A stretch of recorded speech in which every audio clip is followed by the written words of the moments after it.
सत श्री अकाल दोस्तों, मैं थोड़ा अपना जस्सी जसराज। पंजाब सरकार का जिहड़ा निर्णय उन्होंने लिया कि एक विधायक चाहे 5, 6, 7 वारी जिन्नी मर्जी बार विधायक बनया होवे या बनूगा या बनया आ, उन्होंने पेनशन इक्को ही मिलूगी। इस सरकार के इस फैसले नाल असीं सहमत हाँ ते बधाई दिंदे भगवंत मान जी नूं ते स्वागत करते हैं इस फैसले का। चंगा फैसला, बशर्ते कि फैसला इसलिए ना लिया गया होवे कि राज सभा का मुद्दा जिहड़े गैर पंजाबी बंदे जिहड़े पंजाब की कोई सोझी नहीं रखते, सूझ नहीं रखते, जिहड़े पंजाब के किसानां दे नौजवानों के पंजाब के असली मुद्दे, पंजाबी बोलते भाषा के मुद्दे, साडे पाणियां दे मुद्दे वो दरकिनार करन वाले जिहड़े तुसीं इह 5 राज सभा मैंबर भेजे है, ਉਹਦੇ ਉੱਤੇ ਇੱਕ ਤੁਸੀਂ ਪੱਤਾ ਹੋਰ ਨਾ ਸਿੱਟਿਆ ਹੋਵੇ ਮਿੱਥ ਕੇ ਕਿ ਲੋਕਾਂ ਨੂੰ ਥੋੜਾ ਖੁਸ਼ ਕਰ ਦਿਓ ਗੁਲਗੁਲੇ ਕਚੌਰੀਆਂ ਖਵਾ ਕੇ ਵੀ ਦੇਖੋ ਜੀ ਇੱਕ ਵਿਧਾਇਕ ਇੱਕੋ ਪੈਨਸ਼ਨ, ਬਹੁਤ ਅੱਛਾ ਫੈਸਲਾ ਅੱਛਾ ਆ। ਅਨਡਾਊਟਡਲੀ ਅਸੀਂ ਇਹਦਾ ਸਵਾਗਤ ਕਰਦੇ ਹਾਂ। ਇਹੋ ਜਿਹੇ ਚੰਗੇ ਫੈਸਲੇ ਲਓ। ਤੁਸੀਂ ਕਿਹਾ ਕਿ ਪੈਸੇ ਜਿਹੜੇ ਵਿਧਾਇਕਾਂ ਨੂੰ ਜਾਂਦੇ 5 ਲੱਖ 7 ਲੱਖ 6 ਲੱਖ ਕਈਆਂ ਨੂੰ ਪੈਨਸ਼ਨਾਂ ਜਾਂਦੀਆਂ ਸੀ, ਉਹਦੇ ਨਾਲ ਪੰਜਾਬ ਦਾ ਖਜ਼ਾਨਾ ਭਰਪੂਰ ਹੋਊਗਾ। बिल्कुल होगा, असीं इहदे नाल बिल्कुल दुरुस्त सहमत हैं इस नाल। पर मैं आप जी नूं कहना चाहुंदा कि जदों आप जी नूं पता सीगा कि पंजाब दा खजाना खाली है, जिन्हों तुसीं खुद कहंदे हुंदे सी इहनूं खजाना कहनूं कहने हो, इहनूं पीपा कहो। खजाना तां ओह हुंदा जिहदे च खजाना होवे, जिहड़ा है ही खाली वो तां पीपा होया। ਤੇ ਇਸ ਪੀਪੇ ਦਾ ਤੁਹਾਨੂੰ ਭਲੀ ਭਾਂਤ ਪਤਾ ਸੀ। ਹੁਣ ਤੁਸੀਂ ਨਾ ਨਿਆਣੇ ਨਹੀਂ ਹੈਗੇ, ਸਿਆਣੇ। ਮੈਂ ਕਹਿੰਦਾ ਵੀ ਇਸ ਗੱਲੋਂ ਤਾਂ ਹੋਵੋਗੇ ਕਿਉਂਕਿ ਮਨਪ੍ਰੀਤ ਬਾਦਲ ਤੁਹਾਡਾ ਹੀ ਦੋਸਤ ਸੀ ਤੇ ਉਹ ਅਕਾਲੀਆਂ ਦੀ ਸਰਕਾਰ 'ਚ ਵੀ ਫਾਈਨੈਂਸ ਮਿਨਿਸਟਰ ਰਿਹਾ ਤੇ ਉਹ ਕਾਂਗਰਸ ਦੀ ਸਰਕਾਰ 'ਚ ਵੀ ਫਾਈਨੈਂਸ ਮਿਨਿਸਟਰ ਰਿਹਾ। ਤੁਹਾਡਾ ਜਿਗਰੀ ਯਾਰ ਪੀਪਲਸ ਪਾਰਟੀ ਆਫ ਪੰਜਾਬ ਦਾ ਤੁਹਾਡਾ ਸਾਥੀ, ਉਹਨੇ ਇਹ ਤਾਂ ਦੱਸਿਆ ਹੋਊਗਾ ਵੀ ਖਜ਼ਾਨਾ ਖਾਲੀ, ਤੁਹਾਨੂੰ ਪਤਾ ਸੀ। ਫਿਰ ਜੇ ਤੁਹਾਨੂੰ ਇਹ ਪਤਾ ਸੀ, मैं पूछना चाहना भगवंत मान साहब भी फिर तुसी फजूल खर्ची क्यों की सौं चुक समागम ते? पंजाब जवाब मंगदा इस गल का। हुण मैनूं पता भी तुसी मीडिया तो अखां चुराउण लग पे, हुण सामने नहीं आउंदे। ये डरिया होया, ये बौंदलिया होया, ये गले सुक्कण वाला भगवंत मान पहली वारी देखण नूं मिल रहा। कोई गल नहीं, जिम्मेवारी वड्डी है। कई वारी जदों दूर खड़े मैच देखते हुंदे उदों काफ़ी चीज़ां सौखियां लगदियां ने। सो मैं पूछना चाहना आप जी नूं कि जदों गुजरात तो लैके हिमाचल, हरियाणा, पंजाब ते होर पता नहीं किहड़ी किहड़ी स्टेट का जिहड़ा फ्रंट पेज सी, फ्रंट पेज ते जदों तुसीं एडां दित्तियां, पहले पेज ते मिला दा 25 ਲੱਖ 50 ਲੱਖ। हुण अखबारां दी सर्कुलेशन ते डिपेंड करदा भी वो पेज दी कीमत किन्नी हुंदी है, फ्रंट पेज ते ऐड देण दी, फुल पेज ऐड। तुसीं हरेक स्टेट दा ऑलमोस्ट जिन्हां स्टेटां 'ਚ तुसीं ऐड दित्ती, ਉਹਦਾ ਖਰਚਾ ਤੁਸੀਂ ਪਾਰਟੀ ਫੰਡ ਚੋਂ ਦਿੱਤਾ ਜਾਂ ਉਹ ਦਿੱਲੀ ਨੇ ਖਰਚਾ ਕੀਤਾ ਜਾਂ ਉਹ ਤੁਸੀਂ ਪੰਜਾਬ ਦੇ ਫੰਡਾਂ ਚੋਂ ਦਿੱਤਾ? ਇਹ ਜਵਾਬ ਮੰਗਦਾ ਪੰਜਾਬ ਤੇ ਹਰ ਪੰਜਾਬੀ। ਜਦੋਂ ਪਤਾ ਸੀ ਵੀ ਤੁਹਾਡੇ ਪੱਲੇ ਨਹੀਂ ਧੇਲਾ ਤੇ ਕਰਦੀ ਮੇਲਾ ਸਹੁੰ ਚੱਕਣ ਪਿੱਛੇ ਤੇ ਪੀਆਰਟੀਸੀ ਦੀਆਂ ਬੱਸਾਂ, ਸਰਕਾਰੀ ਬੱਸਾਂ ਲੋਕ ਅੱਡਿਆਂ ਤੇ ਰੁਲਦੇ ਰਹੇ, ਤੁਸੀਂ ਆਪਣਾ ਨਾਂ ਚਮਕਾਉਣ ਲਈ ਪੀਲੀਆਂ ਪੱਗਾਂ ਬੰਨ੍ਹ ਕੇ ਆ ਜਾਓ, ਪੀਲੀਆਂ ਚੁੰਨੀਆਂ ਲੈ ਕੇ ਆ ਜਾਓ, ਭਗਵੰਤ ਮਾਨ ਨੇ ਸਹੁੰ ਚੱਕਣੀ ਹੈ। ਉਹ ਖਰਚਾ ਦੇਖੋ, ਜੇ ਤੁਹਾਨੂੰ ਉਹ ਵਿਧਾਇਕਾਂ ਦੀ ਪੈਨਸ਼ਨ ਕੱਟਣ ਦਾ ਹੱਕ ਹੈ, ਉਹ ਮੈਂ ਉਹਨੂੰ ਸਲੂਟ ਕਰ ਰਿਹਾ। ਪਰ ਨਾਲ ਜੇ ਤੁਸੀਂ ਖਰਚੇ ਕੰਟਰੋਲ ਕਰਨੇ ਸੀ ਤੇ ਫਿਰ ਉਹ ਮਣਾ ਮੂੰਹੀ ਖਰਚਾ ਤੁਹਾਡੇ ਸਹੁੰ ਚੁੱਕ ਸਮਾਗਮ ਤੇ ਕਿਉਂ ਕੀਤਾ? ਜਾਂ ਤਾਂ ਉਹ ਤੁਸੀਂ ਮੁੱਖ ਮੰਤਰੀ ਹੋ, ਜੇ ਤਾਂ ਉਹ ਕੇਜਰੀਵਾਲ ਸਾਹਿਬ ਦਿੱਲੀ ਤੋਂ ਪੈਸੇ ਦੇ ਰਿਹਾ ਸਾਨੂੰ ਦੱਸੋ, ਜਾਂ ਤੁਸੀਂ ਕੋਈ ਆਪਣੀ ਜ਼ਮੀਨ ਦੇ ਕੀਲੇ ਵੇਚ ਕੇ ਆ ਉਧਰੋਂ ਕੋਈ ਜਿਹੜਾ ਤੁਹਾਡਾ ਕੋਈ ਸਾਧਨ ਹੈ ਅਮਰੀਕਾ ਤੋਂ ਉੱਥੋਂ ਪੈਸੇ ਮੰਗਾਏ ਨੇ, ਜਾਂ NRIਆਂ ਦੇ ਫੰਡ ਚੋਂ ਆਏ ਨੇ ਜਿਹੜੇ ਸਹੁੰ ਚੁੱਕ ਸਮਾਗਮ ਤੇ ਲੱਗਿਆ। ਕਿਉਂਕਿ ਪੰਜਾਬ ਦੇ ਖਾਤੇ ਚੋਂ ਅਗਰ ਲੱਗੇ ਹੈ ਤਾਂ ਫਿਰ ਉਹ ਗੁਨਾਹ ਆ। ਘੱਟੋ ਘੱਟ 8-10 ਕਰੋੜ ਰੁਪਇਆ ਮੈਨੂੰ ਲੱਗਦਾ ਪੂਰਾ ਉਹਦੇ ਤੇ ਲੱਗ ਜਾਂਦਾ ਜਦੋਂ ਐਡਵਰਟਾਈਜ਼ਿੰਗ ਜਿਹੜੇ ਲੈਵਲ ਤੇ ਤੁਸੀਂ ਕੀਤੀ ਆ ਫਰੰਟ ਪੇਜ ਤੇ ਮੀਡੀਆ ਖਰੀਦਿਆ ਹੋਊਗਾ ਚੰਗੀ ਤਰ੍ਹਾਂ, ਤੇ ਉਹ ਤੁਹਾਨੂੰ ਉਹਦਾ ਜਵਾਬ ਦੇਣਾ ਬਣਦਾ ਹੈ। क्योंकि जे तुसी मोदी जी तो 50 ਲੱਖ करोड़ रुपया मंगण गए हो तो शायद 10 करोड़ जिहड़ा तुहाडे फुकरपणे ਤੇ ਸਿਰਫ ਤੁਹਾਡੀ ਐਡਵਰਟਾਈਜ਼ਿੰਗ ਤੇ ਲੱਗ ਗਿਆ, ਉਹ 10 ਕਰੋੜ ਘੱਟ ਹੋ ਜਾਣਾ ਸੀ ਤੇ ਉਹ 10 ਕਰੋੜ ਤੁਹਾਨੂੰ ਕੰਮ ਆਉਣਾ ਸੀਗਾ, ਜਿਹੜਾ ਤੁਸੀਂ ਔਰਤਾਂ ਨੂੰ 1-1 ਹਜ਼ਾਰ ਰੁਪਇਆ ਦੇਣ ਦਾ ਵਾਅਦਾ ਕੀਤਾ ਹੋਇਆ। ਉਹ 10 ਕਰੋੜ ਤੁਸੀਂ ਉੱਥੇ ਵਰਤ ਸਕਦੇ ਸੀ। ਸਿਆਣੇ ਹੋ ਤੁਸੀਂ, ਪਰ ਉਹ ਸਾਨੂੰ ਦੱਸਿਓ ਜ਼ਰੂਰ ਵੀ ਉਹ ਪੈਸਾ ਕਿੱਥੋਂ ਆਊਗਾ ਤੇ ਕਿੱਥੋਂ ਆਇਆ। ਜੇ ਪੰਜਾਬੀਆਂ ਦਾ ਆਇਆ ਤਾਂ ਉਹ ਪੰਜਾਬ ਦਾ ਉਹ 10 ਕਰੋੜ ਆ, ਜਿੰਨਾ ਵੀ ਲੱਗਿਆ ਤੁਹਾਨੂੰ, ਤੁਸੀਂ ਸੱਚੇ ਸੁੱਚੇ ਬੰਦੇ ਕਹੋਗੇ, ਪੱਗ ਬੰਨਦੇ ਹੋ ਨਾ ਸ਼ਹੀਦ ਭਗਤ ਸਿੰਘ ਜੀ ਦੀ, ਤਾਂ ਉਹ ਪੈਸਾ ਜਮ੍ਹਾਂ ਕਰਾਓ ਪੰਜਾਬ ਦੇ ਖਾਤੇ 'ਚ। ਆਪਾਂ ਇਕੱਲੇ ਉਹਨਾਂ ਨੂੰ ਨਹੀਂ ਕਹਿਣਾ ਜਿਹੜੇ ਵਿਧਾਇਕਾਂ ਦੇ ਕਹਿੰਦੇ ਹੋ, ਅਸੀਂ ਤੁਸੀਂ ਫਰੀਦਾ ਜੇ ਤੂੰ ਅਕਲ ਲਤੀਫ ਹੈ, ਕਾਲੇ ਲਿਖ ਨਾ ਲੇਖ, ਆਪਨੜੇ ਗਰੀਬਾਨ ਮੈਂ ਸਿਰ ਨੀਵਾ ਕਰ ਦੇਖ। ਸੋ ਭਗਵੰਤ ਮਾਨ ਜੀ, ਤੁਸੀਂ ਮੈਨੂੰ ਨਾ ਸਪੀਚਾਂ ਤੁਹਾਡੀਆਂ ਯਾਦ ਹੈ, ਕਿਉਂਕਿ ਸਾਥੀ ਰਹੇ ਆ ਤੁਹਾਡੇ, ਤੇ ਪੰਜਾਬੀਆਂ ਨੂੰ ਵੀ ਬਹੁਤ ਯਾਦ ਹੈ, ਬਹੁਤ ਹੱਸਦੇ ਨੇ ਪੰਜਾਬੀ, ਕਿਉਂਕਿ ਪੰਜਾਬ ਇੱਕ ਚੁਟਕਲਾ ਨਹੀਂ ਹੈ, ਇਸ ਲਈ ਤੁਹਾਨੂੰ ਯਾਦ ਕਰਾ ਰਿਹਾ। ਤੁਸੀਂ ਕਿਹਾ ਕਰਦੇ ਸੀ ਪ੍ਰਕਾਸ਼ ਸਿੰਘ ਬਾਦਲ, ਸੁਖਬੀਰ ਬਾਦਲ, ਹਰਸਿਮਰਤ ਬਾਦਲ, ਓਏ ਕਮਲਿਓ ਘਰੋਂ ਨਿਕਲਣ ਲੱਗੇ ਸਲਾਹ ਤਾਂ ਕਰ ਲਿਆ ਕਰੋ, ਇੱਕ ਇੱਧਰ ਦਾ ਬਿਆਨ ਦਿੰਦਾ, ਇੱਕ ਉੱਤਰ ਵੱਲ, ਇੱਕ ਦੱਖਣ ਵੱਲ, ਇੱਕ ਪੂਰਬ ਵੱਲ ਤੇ ਇੱਕ ਪੱਛਮ ਵੱਲ, ਇਹਨਾਂ ਦੇ ਬਿਆਨ ਹੀ ਨਹੀਂ ਰਲਦੇ ਆਪਸ 'ਚ। ਯਾਦ ਆਇਆ? ਨਾ ਸਿਆਣਾ ਬੰਦਾ ਤੂੰ, ਬਦਾਮ ਖਾਨਾ, ਤੈਨੂੰ ਯਾਦ ਹੋਊਗਾ ਮੇਰੇ ਵੀਰ। ਉਹ ਮੈਂ ਤੈਨੂੰ ਪੁੱਛਣਾ ਚਾਹੁੰਦਾ ਭਰਾਵਾ, ਤੂੰ ਤੇ ਕੇਜਰੀਵਾਲ ਸਲਾਹ ਤਾਂ ਕਰ ਲਿਆ ਕਰੋ, ਉਹ ਤੇਰਾ ਆਕਾ, ਉਹ ਨਕਲੀ ਅਨਿਲ ਕਪੂਰ ਫਰੋਡੀਆ, ਜਿਹੜਾ ਆਪਣੇ ਆਪ ਨੂੰ ਨਾਇਕ ਦੱਸਦਾ, ਜਿਹੜਾ स्पोक्समैन ਦੇ इंटरव्यू च कह रहा सीगा, मैं तो 2 महीने पहले तैयारी करके चलता हूं जी, मैं 2 महीने पहले बता देता हूं कि आगे हम कैसा खर्चा करेंगे, कैसा हमारा कहां से फंड्स आएंगे, कैसा होगा। 20,000 करोड़ रेत माफिया से आ जाएगा, जो हम करप्शन कंट्रोल कर लेंगे जी उससे इतना आ जाएगा। ख्वाब दिखाए, देखो जिन्हें ख्वाब दिखाए तो भुगते ओ।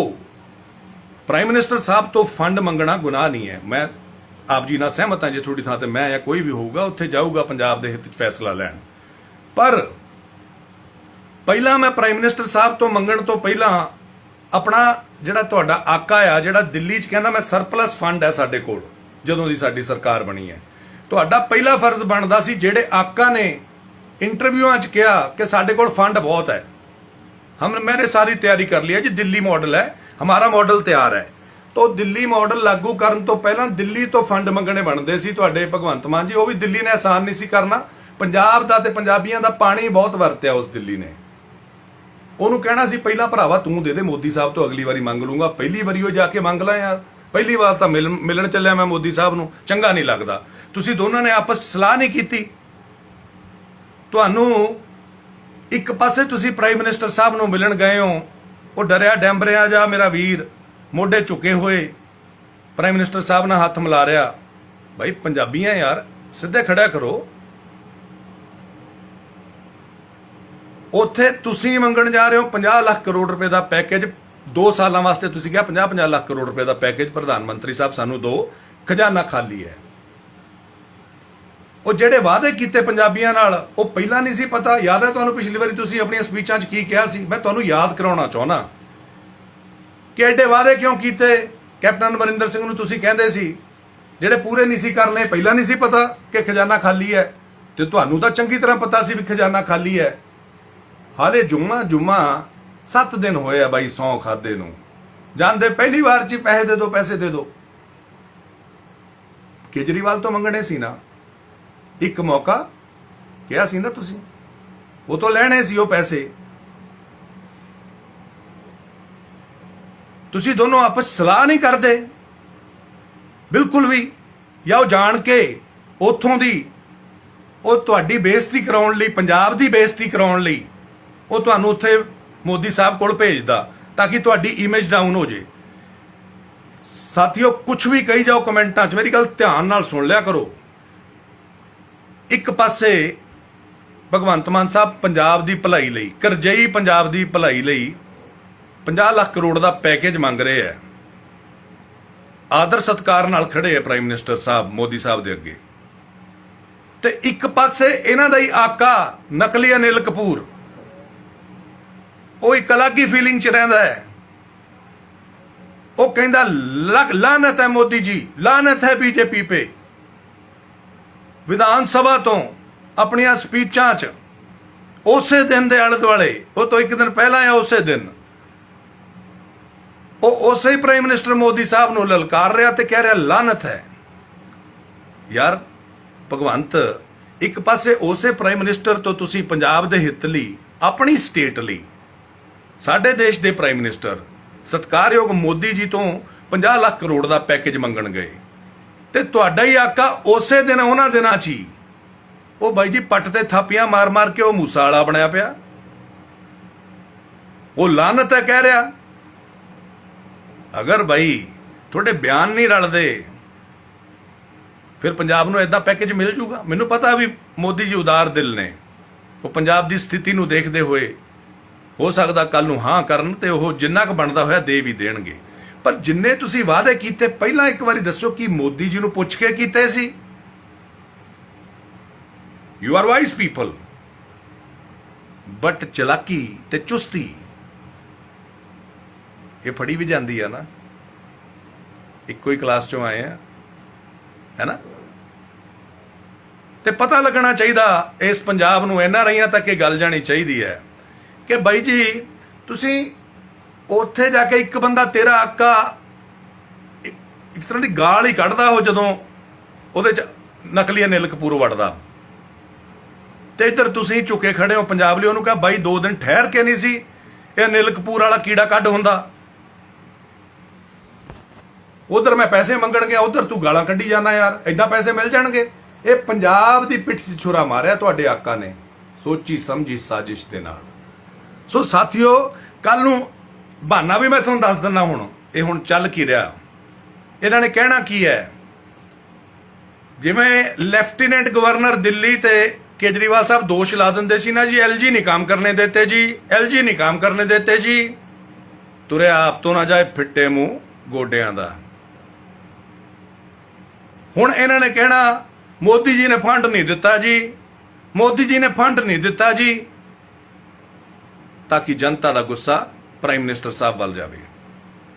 ਬਈ ਵਾਅਦੇ ਘੱਟ ਕਰਨੇ ਸੀ, ਲੋਕਾਂ ਨੂੰ ਕਹਿ ਦਿੰਦੇ ਤੁਹਾਨੂੰ ਪਤਾ ਸੀ ਨਾ ਖਜ਼ਾਨਾ ਖਾਲੀ ਹੈ। ਜਦੋਂ ਤੁਹਾਨੂੰ ਪਤਾ ਹੈ ਖਜ਼ਾਨਾ ਖਾਲੀ ਹੈ, ਵਾਅਦੇ ਘੱਟ ਕਰ ਲਓ। ਲੋਕਾਂ ਨੂੰ ਕਹੋ ਯਾਰ ਤੁਹਾਨੂੰ ਪਤਾ ਹੀ ਹੈ ਵੀ ਹਾਲਤ ਮਾੜੀ ਹੈ, ਵੀ ਯਕਦਮ ਇੰਨੇ ਵਾਅਦੇ ਨਹੀਂ ਪੂਰੇ ਹੋਣੇ, ਪਰ ਕਰਾਂਗੇ ਸੱਚੇ ਦਿਲੋਂ। ਲੋਕੀ ਪੰਜਾਬੀ ਯਾਰ, ਪੰਜਾਬੀ ਤਾਂ ਘਰ ਆਇਆ ਸਾਧੂ ਨਹੀਂ ਖਾਲੀ ਮੋੜਦੇ।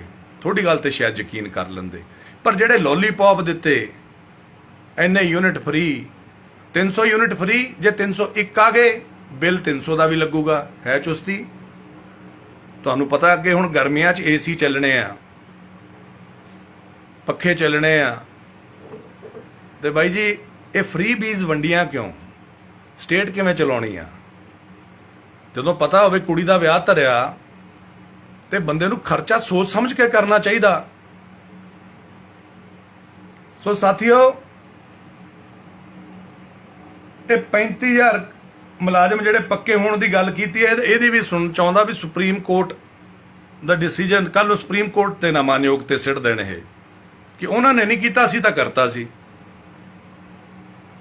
ਠੀਕ ਹੈ, ਲਪੇਟੀ ਜਾਓ, ਧਿਆਨ ਨਾਲ ਸੁਣਿਆ ਕਰੋ। ਇੱਥੇ ਜੋ ਆ ਇੱਕ ਬੰਦਾ ਪਨੀ ਇੱਕ ਨੇ ਨਾ ਸਪੈਸ਼ਲ, ਮੈਨੂੰ ਪਤਾ ਘੱਟੋ ਘੱਟ 100-150 ਬੰਦਾ ਤਾਂ ਇਹਨਾਂ ਨੇ ਲਾਇਆ ਹੋਇਆ ਵੀ ਜਦੋਂ ਜੱਸੀ ਜਸਰਾਜ ਬੋਲੇ ਤੁਸੀਂ ਬਾਈ ਪਹਿਲਾਂ ਹੀ ਕਮੈਂਟ ਤਿਆਰ ਰੱਖਣੇ ਆ। ਤੇ ਬਾਈ ਜੀ ਫਰਕ ਕੀ ਪੈਂਦਾ ਹੈ? ਆ ਦੇਖ ਰਹੇ ਹੋ ਨੂਰ ਚਿਹਰੇ ਤੇ, ਕਿਰਪਾ ਕਿਰਪਾ ਆ, ਬਹੁਤ ਕਿਰਪਾ। ਸੱਚ ਬੋਲਣੋਂ ਨਹੀਂ ਕਦੀ ਕੋਈ ਡੱਕ ਸਕਦਾ। ਤੁਸੀਂ ਵੀ ਇੱਕ ਦਿਨ ਸੋਝੀ ਆਉਣੀ ਆ ਤੁਹਾਨੂੰ, ਜਿਵੇਂ ਬਾਈ ਦੀਪ ਸਿੱਧੂ ਦੀਆਂ ਸਪੀਚਾਂ ਲਾ ਕੇ ਪਿੱਛੇ ਸੈਡ ਜੀ ਬਾਂਸੁਰੀ ਲਾ ਕੇ ਚੇਤੇ ਆਉਂਦੀਆਂ ਨੇ ਨਾ, ਫਿਰ ਬਾਅਦ ਚ ਬੰਦਾ ਕਹਿੰਦਾ ਓਏ ਹੋਏ ਹੋਏ, ਚੇਤੇ ਆਉਂਦੇ ਹੁੰਦੇ ਬੰਦੇ ਫਿਰ। ਸੋ ਚੇਤਾ ਰੱਖਿਓ ਕਿ MP 13 ਸੀਟਾਂ ਨੇ ਪੰਜਾਬ ਦੀਆਂ, ਮੈਂਬਰ ਆਫ ਪਾਰਲੀਮੈਂਟ, ਲੋਕ ਸਭਾ। ਰਾਜ ਸਭਾ ਦੇ ਵਿੱਚ ਵੀ ਬਹੁਤ ਸੀਮਿਤ ਨੇ, 7-8। ਉਹਨਾਂ ਚੋਂ 5 ਤੁਸੀਂ ਦੇਖ ਲੈ ਕਿਹੋ ਜਿਹੇ ਭੇਜੇ ਨੇ।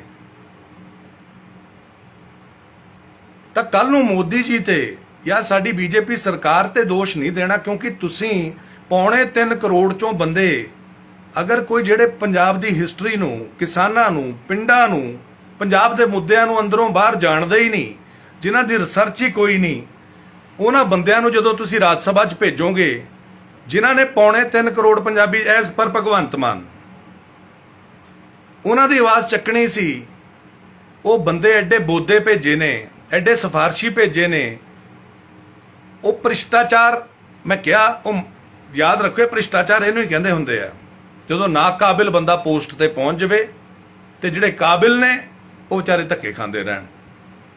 ਸੋ ਜਦੋਂ ਉਹਨਾਂ ਨੇ ਪੰਜਾਬ ਦੀ ਆਵਾਜ਼ ਨਹੀਂ ਚੱਕਣੀ ਤਾਂ ਤੁਹਾਡੀ ਪਿੱਠ 'ਚ ਜਿਹੜਾ ਛੁਰਾ ਪੰਜਾਬੀਓ ਮਾਰਿਆ, ਉਹ ਮਾਨਯੋਗ ਮੁੱਖ ਮੰਤਰੀ ਭਗਵੰਤ ਮਾਨ ਜੀ ਅਤੇ ਦਿੱਲੀ ਦੀ ਲੀਡਰਸ਼ਿਪ ਤੇ 91 MLA ਜਿਹੜੇ ਚੁਣੇਗੇ, ਜਿਨ੍ਹਾਂ ਨੂੰ ਸੁਸਰੀ ਸੁੰਘੀ, ਜਿਹੜੇ ਬੋਲੇ ਨਹੀਂ, ਇੱਕ ਨਹੀਂ ਬੋਲਿਆ ਮਾਈ ਦਾ ਲਾਲ ਵੀ ਵੋਟਾਂ ਪੰਜਾਬੀਆਂ ਨੇ ਪਾਈਆਂ। ਸੋ ਸਾਵਧਾਨ ਰਹੋ, ਅਸੀਂ ਓਪੋਜੀਸ਼ਨ 'ਚ ਹੈ ਤੇ ਸਾਡਾ ਫਰਜ਼ ਹੈ ਸ਼ੀਸ਼ਾ ਦਿਖਾਉਣਾ। ਬਾਅਦ 'ਚ ਨਾ ਕਿਹੋ ਤਬ ਪਛਤਾਏ ਹੋਤ ਕਿਆ ਜਬ ਚਿੜੀਆ ਚੁੱਗ ਗਈ ਖੇਤ।